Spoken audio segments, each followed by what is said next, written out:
objetivos de Abril estão a ser cumpridos?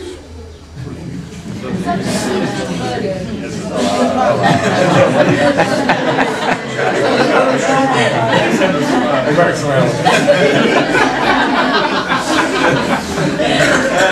Eu posso diplomaticamente dizer assim, os grandes objetivos que nós tínhamos inscrito no programa do Movimento das Forças Armadas, que foi lido pelo Vítor Alves, outro camarada dele, da direção do Movimento das Forças Armadas.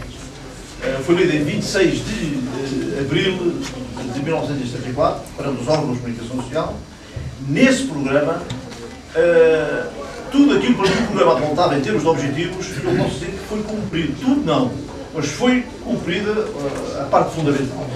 E o fundamental eram três grandes objetivos, que nós assumimos, através de um outro camarada meu, do MFA, que já morreu, o Melo Antunes, o Major, mas morreu em Tenente-Coronel, o Melo Antunes, que foi de facto o grande ideólogo do MFA. E ele já tinha uma experiência política, uma tarimba política que já lhe vinha de anos anteriores. Era um homem muito vigiado pelas Forças Armadas fascistas, pelo poder fascista, porque tinha sido, inclusive, tinha-se arriscado a dar o seu nome e foi candidato a deputado da Assembleia Nacional pela oposição nas eleições de 1969. Pela CEU, que estava muito ligado ao Partido Socialista. Essa teoria dos 3Ds, que foi por nós adotada como sendo os grandes objetivos para o movimento das Forças Armadas, foi expressa num congresso, em 1963, num congresso democrático em Aveiro, pelo Dr. José Medeiros Ferreira, que ainda está vivo, vocês às vezes podem ver na televisão. Ele expressou, antes do 25 de Abril, expressou essa teoria que o fundamental para o nosso país era democratizar, descolonizar, em consequência da democratização, e desenvolver o país. O país estava atrasadíssimo. O Salazar quis sempre, durante os 36 anos em que ele esteve lúcido e foi capaz de gerir o país, à maneira dele, o Salazar transformou este país num país isolado, que se fechou ao resto do mundo e que só tinha como porta de saída as colónias. Eram as colónias que o Salazar, o regime, iam buscar o café e os diamantes, petróleo e pouco nessa altura que não se explorava, o algodão e tal, as riquezas que vinham do ultramar. Mas a Europa fechou-se toda para o país ficou aqui isolado do mundo ocidental. Um espaço como este, um espaço europeu, a que nós de facto pertencemos, mas estava fora da Europa. Os países europeus não tinham nada a ver com o fascismo que se vivia em Portugal e em Espanha. O Medeiros Ferreira tem essa teoria dos 3Ds que o Melo Antunes, quando vai elaborar o programa do MFA, recupera. E, portanto, esses grandes objetivos estratégicos que passaram a ser os do MFA, esses foram conseguidos. Repara que temos hoje a democracia política como regime político no país, está instalada, a democracia representativa, parlamentarista, funciona, descolonizamos. Há pessoas que dizem, a descolonização está longe de ter sido exemplar, a descolonização foi má, a descolonização para ter muitos erros. Teve, mas foi possível. Foi possível, ter daquela altura. E nós, mesmo assim, conseguimos trazer mais de 500 mil de pessoas que vieram do antigo ultramar, Guiné, Cabo Verde, Moçambique, Angola, etc., sem ter recebido muitos traumas. Claro que há hoje, ainda dessas pessoas que vieram de lá, tinham nascido cá, muitas delas, a maior parte, e que regressaram, às vezes sem nada nos bolsos, deixaram lá tudo aquilo que tinham amealhado. Pronto, é uma tragédia para eles, de facto, mas é preferível sacrificar 100 mil pessoas do que manter sacrificado um país de 10 milhões.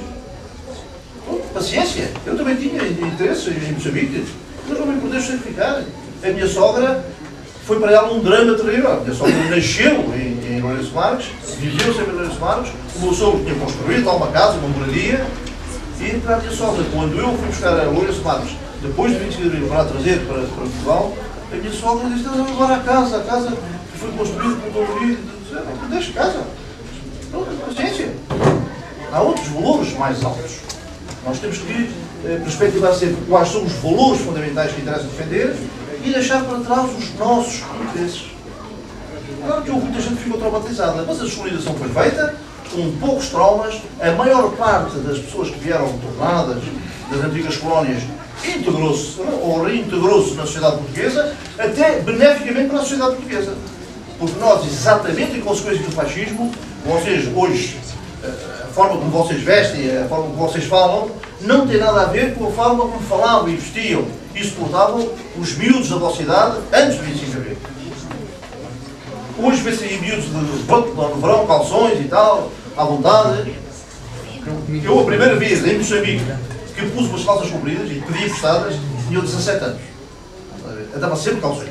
Mas aqui, em Portugal, os miúdos, logo pequenitos, enfiavam logo calças compridas, gravatinha e tal.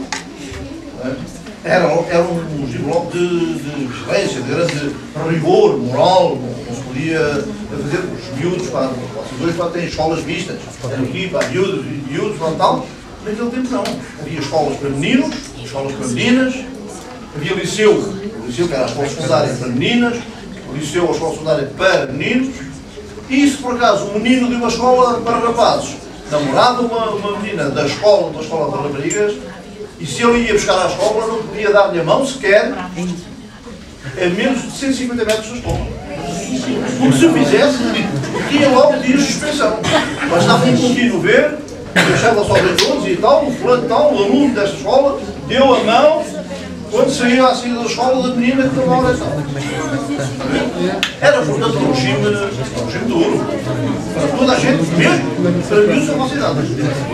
Bom, isto tudo para voltar à disposição. Foi feita, não houve grandes traumatismos, houve reintegração e os retornados trouxeram aquilo que se pode dizer uma lufada de ar fresco na sociedade portuguesa. Trouxeram outros costumes, outras formas de comportamento, outra maneira de estar na vida que os portugueses que viviam aqui em Portugal, muito fechados e tal, sempre com medo de tudo, não tinham.